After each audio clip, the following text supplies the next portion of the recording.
que maintenant, quand quelqu'un il brûle beaucoup pour la Avodat Hashem, alors avec ça, il peut arriver à faire beaucoup d'avérotes, Chas v'Shalom, parce qu'il a voulu justement être quelqu'un qui sert Hachem de façon très engagée, très forte, et ça lui a donné le contraire.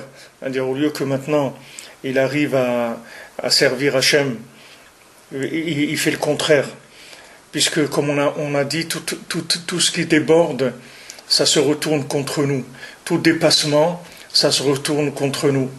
Comme les signes extérieurs de richesse. Quand quelqu'un il a une Rolls Royce et il a une maison sur la Côte d'Azur, il peut pas dire que il peut pas aller demander de toucher le RMI, ça marche pas parce qu'il a des signes extérieurs de richesse. Donc maintenant, ces signes extérieurs de richesse, ils se retournent contre lui.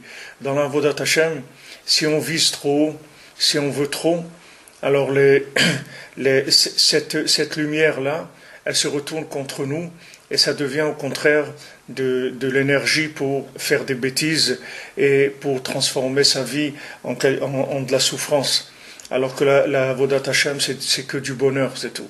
Hashem, il veut de nous, en première chose, il veut de la simcha, il veut de la joie, il veut de la sérénité, il veut de la satisfaction. Et pour être joyeux et serein et satisfait, il faut tourner à sa vitesse. Si on tourne à une vitesse supérieure, on va rentrer dans de la frustration, on va rentrer dans du stress, on va rentrer dans des nerfs. Et ces choses-là, elles vont nous pousser à faire des bêtises qu'on n'aurait jamais faites si on était bien dans notre peau. Alors c'est, comme on a vu hier, que tous ces côtés-là, tout ce qu'il y a en plus, ça s'appelle le côté de la mort, comme il y a écrit dans la Torah, que Tov Me'od, c'est la mort. C'est-à-dire très, très, très bon, c'est la mort. Bon, c'est la vie. Très bon, c'est la mort.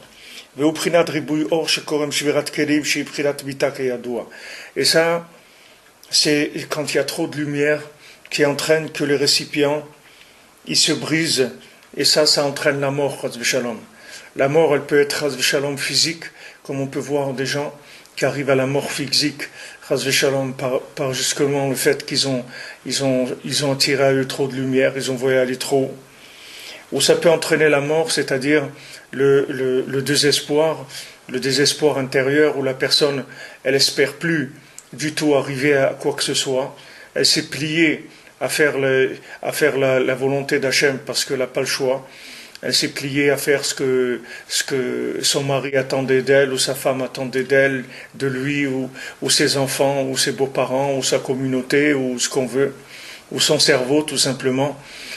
Mais à l'intérieur, il est brisé complètement et il n'a pas du tout envie de vivre cette vie-là, ce niveau-là de judaïsme, c'est trop pour lui. Maintenant, chacun il doit faire attention à ça. Quand j'étais une fois quelque part où j'avais fait une conférence, alors il y avait une maman, elle était venue me voir, elle m'a dit, mon fils, il va jouer au basket tous les soirs et je ne sais pas quoi faire, qu'est-ce que vous pouvez me conseiller? Alors je dis, ce que je vous conseille, c'est que vous lui nettoyez bien son t-shirt et son short, et vous lui cirez bien les chaussures pour qu'il, quand il va jouer au basket, il soit propre. Alors elle m'a regardé comme ça en disant, qu'est-ce que c'est ce rabbin-là? Elle attendait que je lui dise, il faut le frapper, il faut l'enfermer, il faut lui donner des cachets, n'importe quoi. Je lui dis, madame, laissez-le vivre, votre fils il est jeune, il a envie de jouer au basket. Baruch Hashem, le basket, c'est pas de la drogue, il est pas dans l'état islamiste, il est pas, Baruch Hashem, qu'est-ce que vous voulez de lui? Laissez-le jouer au basket, c'est tout. Du basket. Après, il va passer après quelque chose de plus évolué, mais pour l'instant, laissez-le vivre. Laissez-le vivre. Laissez-le être joyeux, laissez-le vivre. Hachem, il veut qu'on soit joyeux, c'est tout. Hachem, il nous a créés pour qu'on soit joyeux.